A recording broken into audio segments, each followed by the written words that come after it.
Hey everybody, this is Diane with Crafting with Fury. I am here. I just did a tutorial and project share on this altered index card that I created for Craspire.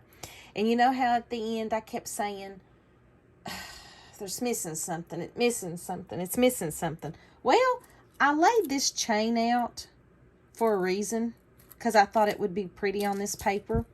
And I didn't even think about putting it on there.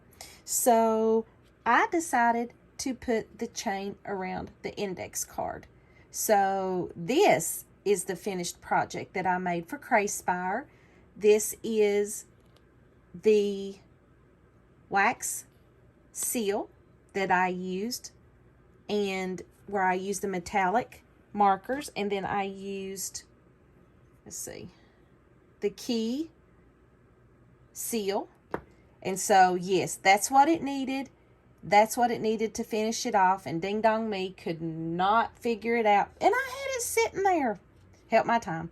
And all I did was I put it on with glossy accent, and it'll hold it on there.